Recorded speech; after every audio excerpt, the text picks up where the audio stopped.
30대 중반에 중국 선교사로 헌신한 직속 선배가 있습니다. 대학원 물론 선배죠. 근데 학교 다닐 때 그 선배에 대한 좋지 못한 소식들이 참 많았습니다.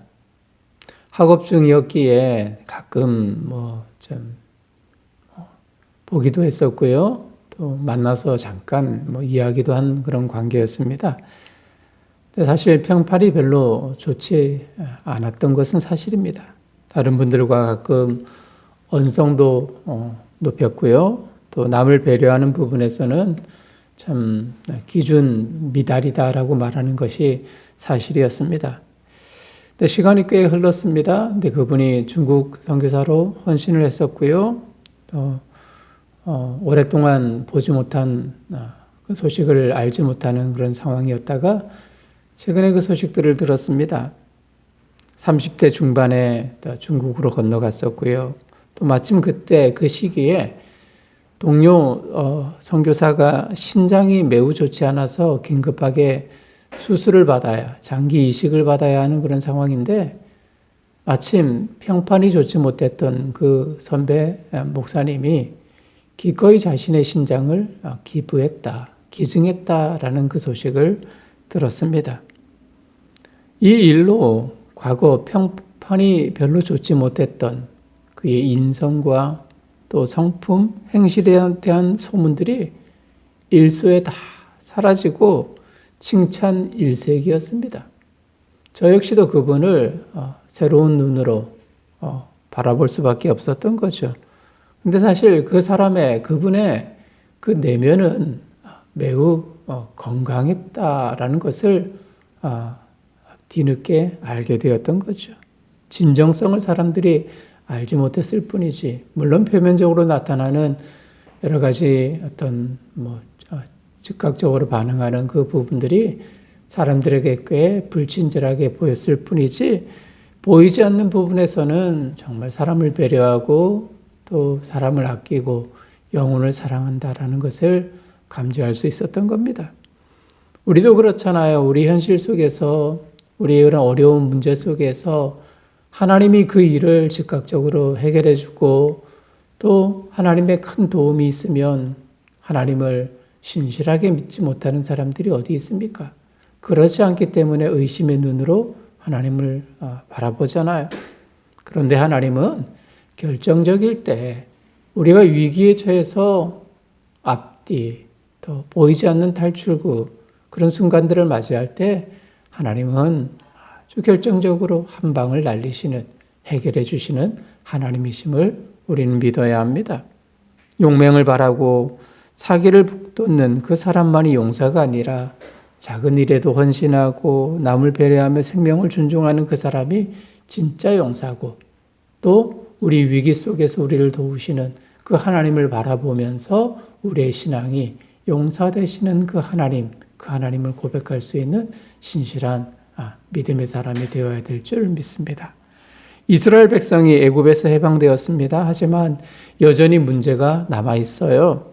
우리가 읽은 본문에 여러 위기가 등장하는데 참 용사이신 하나님이 이스라엘 백성들을 위해서 무엇을 행하시고 있는지를 보면서 우리 삶의 참 구원자 되신 하나님을 의지하는 계기로 삼았으면 좋겠습니다.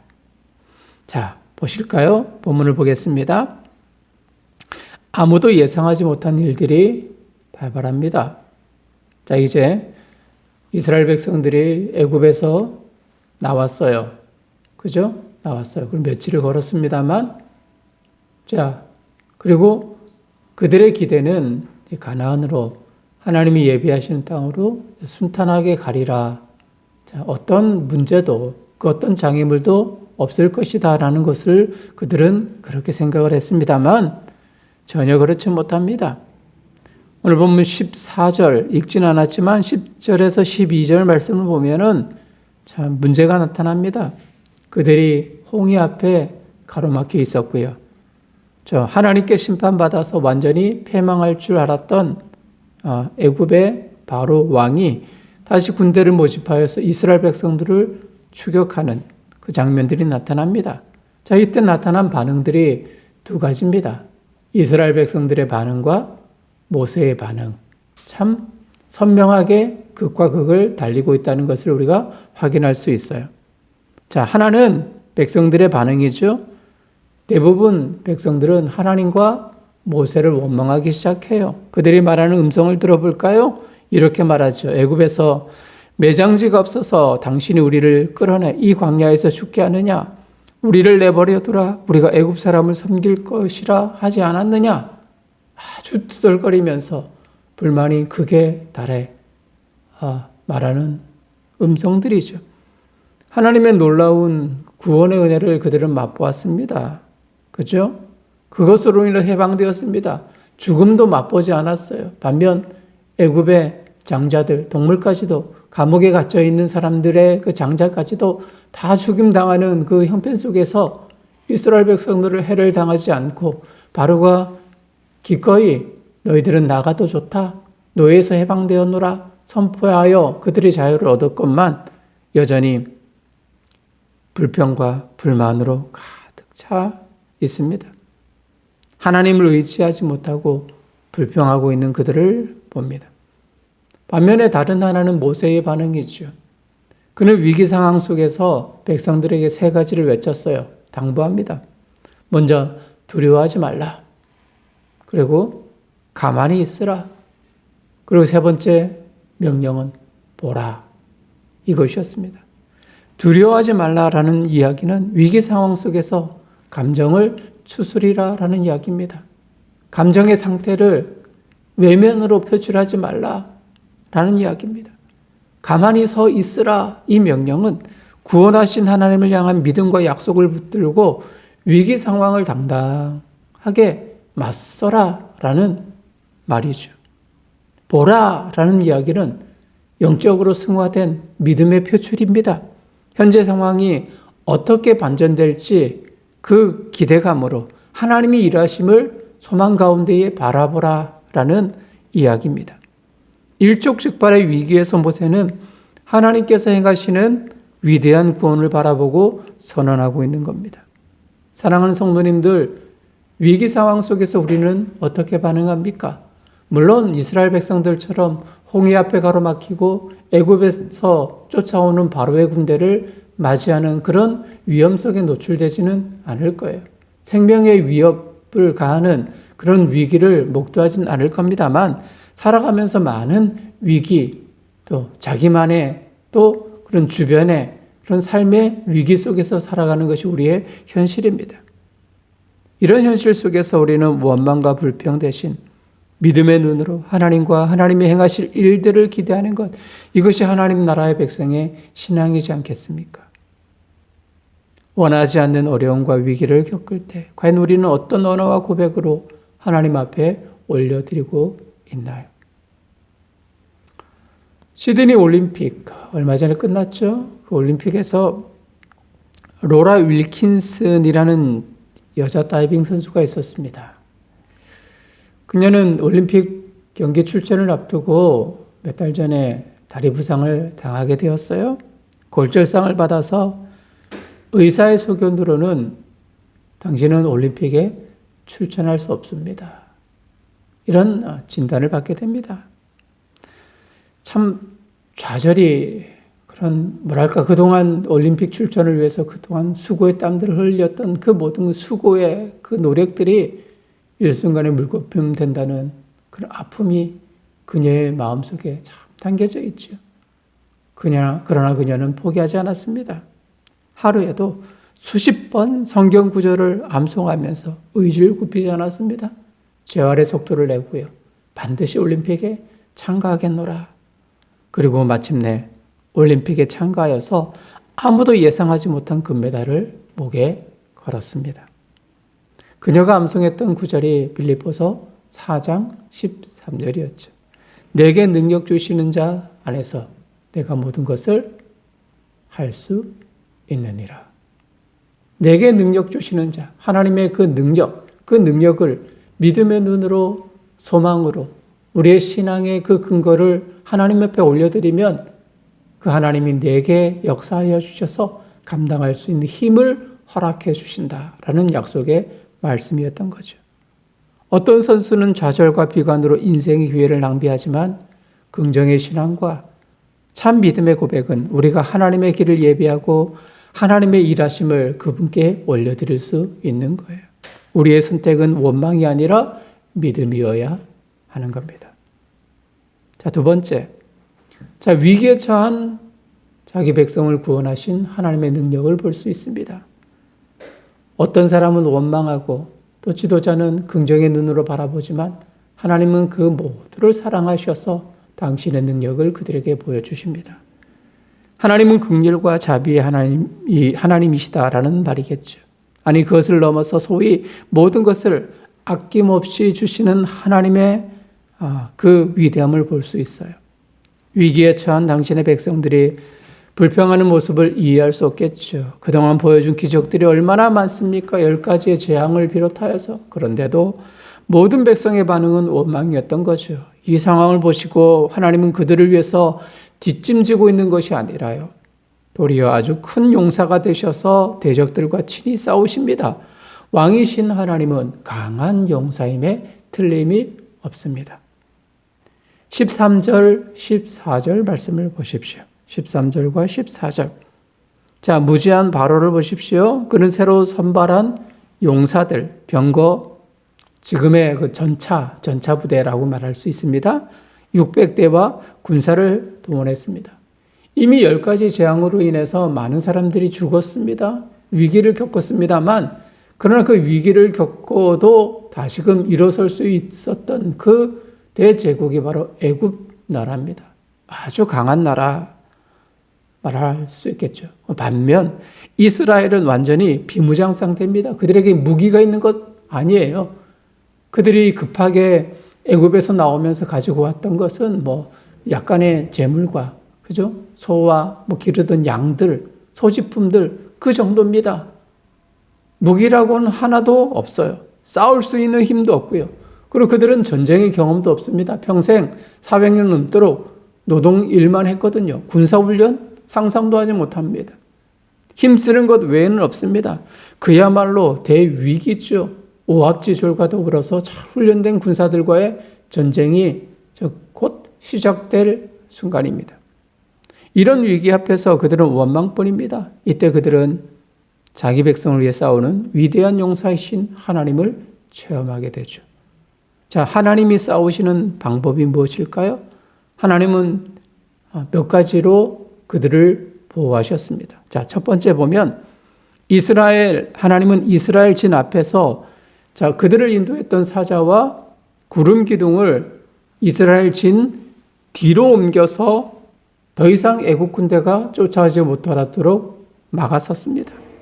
자, 이스라엘 백성들 구름과 불기둥의 그 인도하심을 통해서 하나님이 인도하시는 그 길을 따라 새로운 땅을 향해 날마다 갔거든요. 이제는 그 인도했던 그 모든 자연 환경들을 하나님이 도리어 사용하셔서 애국 군대가 더 이상 쫓아오지 못하도록 막아섰던 겁니다. 그리고 두 번째, 하나님은 밤새도록 큰 동풍을 일으켰어요. 그리고 홍해가 마른 땅이 되게 만드십니다. 이스라엘 백성들은 마른 땅을 건너듯 그 홍해를 건너가게 되죠.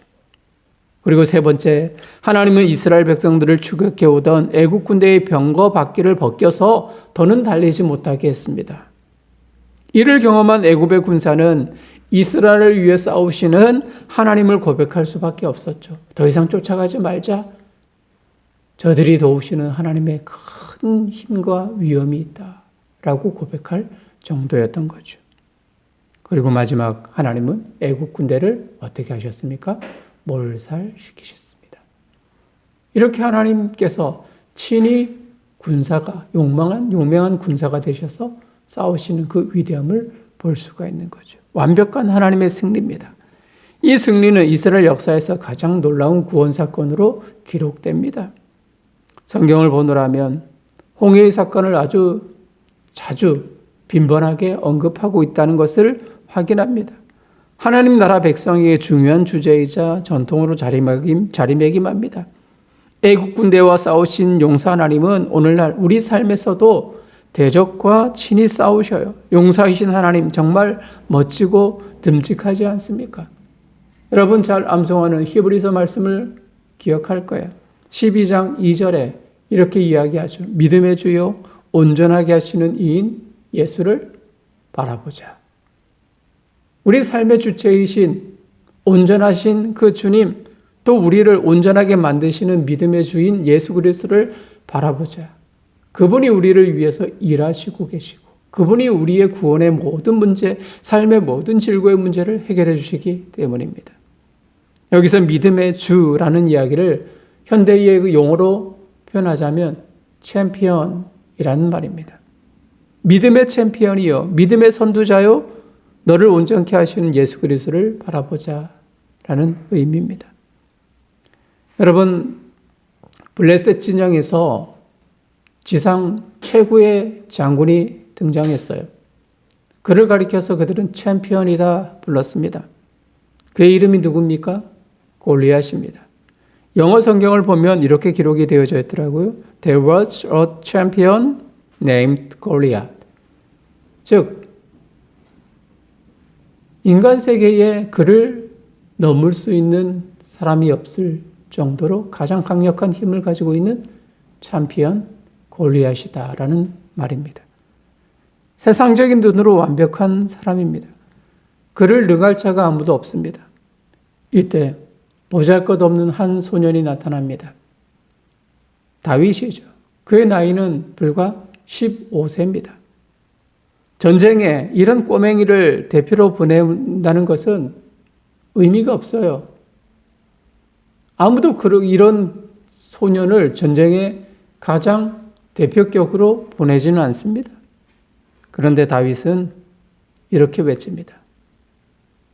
현대말로, 주님, 저 대신 싸워주세요.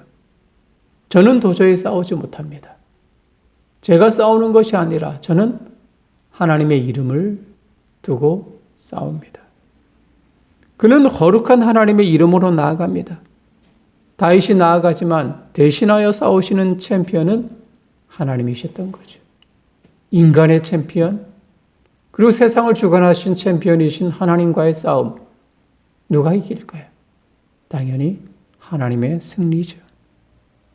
우리 삶의 현장, 가정 속에서 혹은 직장 가운데, 사회생활 속에서 하나님의 이름을 신뢰하고 그분의 이름을 의지하는 순간 우리의 싸움은 우리 싸움이 아니라 이제는 하나님의 싸움이 되는 거예요. 그분이 우리를 대신하여 싸우시는 분이심을, 이스라엘 백성 구원을 위하여서 싸우셨던 그 하나님이 우리를 대신하여 싸우시는 진정한 챔피언이심을 여러분 잊지 마시기를 주님의 이름으로 축복합니다. 자, 마지막으로 홍해를 가르신 하나님의 그 위대함을 보도록 하겠습니다. 자, 큰 용서가 되셔서 승리를 쟁취하도록 하시는 하나님을 기억하는 우리만의 추억을 만들 필요가 있겠습니다. 이를 가리켜서 랜드마크라고 말할 수 있습니다. 여러분, 랜드마크라는 용어를 여러분 들어보신 적이 있죠? 도시를 대표하는 건물 같은 그 상징적인 의미를 말하는 거예요. 원래는 다시 길을 찾는 기준점이 된다라는 그 기준점의 의미입니다만, 참 한 나라 혹은 도시를 그 상징적으로 표현하는 그런 건물 혹은 물건 등을 가리켜서 랜드마크라고 이야기를 합니다. 예를 들면 이런 거죠. 미국의 자유의 여신상, 샌프란시스코에 있는 아주 큰 대교 등등을 가리켜서 랜드마크라고 이야기를 할 수 있습니다. 이 말이 나라의 정체성을 찾을 때 사용되기도 하는데, 자, 홍해를 건넌 사건이 이스라엘 백성들에게는 랜드마크였습니다. 오늘 본문 29절에서 31절 말씀을 참고해 보십시오. 자, 하나님은 홍해 바다 사건을 통해서 이스라엘 백성들에게 완전한 구원과 승리를 주시지만 악을 자행한 세상 나라 백성에게는 철저히 심판하셨어요. 이처럼 하나님의 구원과 심판은 양면을 이루는 동전과도 같습니다. 모세가 바다 위로 손을 내밀었을 때 이 길을 통해서 이스라엘 백성들이 무사히 건넸습니다.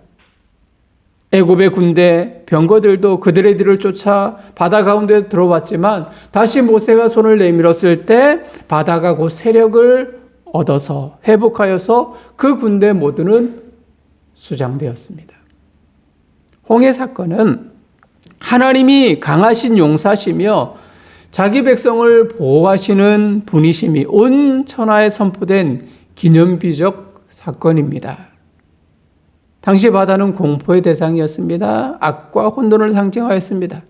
이런 바다를 하나님이 다스리고 계셔요. 이사야 51장 10절 말씀을 통해서 이사야는 이렇게 고백합니다. 이렇게 기록하고 있어요. 바다를 넓고 깊은 물을 말리시고 바다 깊은 곳에 길을 내어 구속받은 자들을 건너게 하신 이가 어찌 주가 아니시니까.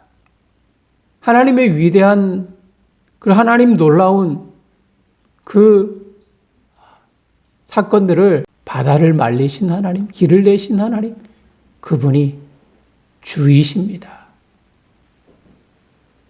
하나님이 아니시고는 이런 일을 행하실 분이 없다는 그런 감히 고백이죠. 고린도전서 10장 2절에 사도 바울은 이스라엘 백성이 홍해를 건넌 이 사건을 가리켜서 성도의 세례와 연결시키고 있습니다. 하나님이 홍해를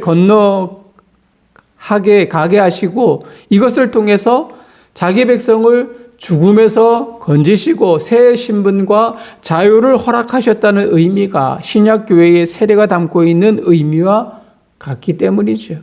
절망과 죽음, 애굽에서의 삶이 절망과 죽음이라면 이제는 애굽에서 탈출하여서 홍해 바다를 건너는 것이 세례를 받고 하나님 나라의 백성으로 천국의 삶으로 살아간다는 것을 의미하는 것입니다. 상징적인 의미겠죠.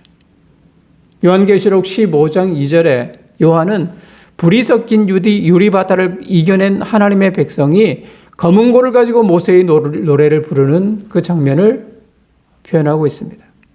생명, 구원, 하나님의 위대한 승리를 연상하게 만들죠. 이스라엘에게는 홍해의 사건이 영원한 랜드마크였던 거죠. 우리에게 하나님의 승리, 우리를 위해 용맹하게 싸우시는 군사이신 하나님을 추억할 수 있다면 얼마나 좋겠습니까? 이것이 만일 있다면 바다와 같은 인생의 항해에 흔들리지 아니하고 소원의 항구에 다다를 수 있는 깃들이 되고 믿음이 되는 거예요. 하나님이 여러분을 위해 싸우시고 일하시는 것을 볼 때에 그것을 가리켜서 우리는 신앙의 흔적이다 말할 수 있겠죠. 건강을 잃어 힘들 때 회복하게 하신 그 하나님을 추억할 수 있다면, 물질의 어려움 속에서도 하나님께 헌신하고 온전한 헌금 생활을 했더니 하나님이 복 주신 경험, 그 경험이 쌓이게 된다면, 주의를 성수할 수 없는 여러 가지 많은 위협 속에서도 목숨을 가지고 주의를 지켰더니 승승하도록 만들으신 하나님을 기억하는 것, 그 순간들을 기억하는 것이 우리 신앙의 랜드마크입니다. 신앙의 흔적이 되는 거예요. 저는 랜드마크 검색을 좀 해봤습니다. 여러 가지가 많이가 좀 나옵니다만, 그런데 참 아이러니한 것, 아니죠, 어처구니 없는 그것을 보았어요. 눈에 들어오는 것들이 있는데요. 각 지역에 신천지 지파를 선전하는 것들, 그것들이 가득 채워져 있음을 보았습니다. 이 지역의 랜드마크, 우리 모모 지파 보면 신천지 홍보하는 그런 광고의 기사였던 겁니다. 참 마음이 아파요. 여러분들 보았을 거예요. 운전하다 보면은 사거리에 현수막이 다 걸려져 있는데 그 현수막을 보면은 신천지를 홍보하는 현수막이 이제는 길거리에 대놓고 걸려져 있는 것을 보았습니다. 참 마음이 아파요. 코로나19의 주범이라고 이야기할 수 있는데 참 어떤 계기로 그렇게 이제는 노골적으로 현수막에 게시하고 있는지는 알지 못하지만 마음이 참 시립니다. 우리는 우리만의 랜드마크를 만들어야 합니다. 신앙의 랜드마크가 우리 신앙 흔적으로 남아야 합니다. 신앙으로 우뚝 서서 흔들리지 않는 믿음으로 하나님 나라를 걸어갈 때 비로소 우리는 후손들에게 보여줄 수 있는 랜드마크를 형성하는 거죠. 바로 우리가 늘사랑교회가 바로 자녀들의 랜드마크가 되어줘야 하는 겁니다. 말씀을 마무리합니다. 오늘 본문을 통해서 세 가지를 살폈습니다. 첫 번째, 하나님 나라 백성은 위기가 찾아와도 하나님만을 의지해야 된다. 자, 백성들의 불평과 불만을 보았고요. 모세의 긍정적인 신앙을 보았습니다. 불평이냐, 신뢰냐, 이런 문제죠. 두 번째, 하나님은 용사로서 우리를 위해 친히 싸우시는 군사가 되신다. 용맹한 챔피언이 되신다. 말씀을 드렸습니다. 우리를 구원하신 하나님을 우리 마음속에 새기며 살아가야 한다는 결단이 우리 마음에 새겨집니다. 마지막으로 구원받은 하나님의 백성은 하나님만을 섬깁니다. 우리만의 랜드마크를 새겨야 된다라는 거죠. 가정에, 교회에, 또 개인만의 랜드마크, 신앙 고백이 뚜렷해야지 하나님 나라의 백성으로 영원히 살아갈 소망이 생기는 거예요. 사랑하는 성도님들, 이곳에서 우리를 위해 싸우시는 하나님을 경험하고요. 우리만의 랜드마크를 만드는 모두가 되시기를, 우리를 위해 싸우시는 하나님을 느낄 수 있는, 그리고 고백할 수 있는 모든 성도님들 되시기를 주님의 이름으로 축복합니다.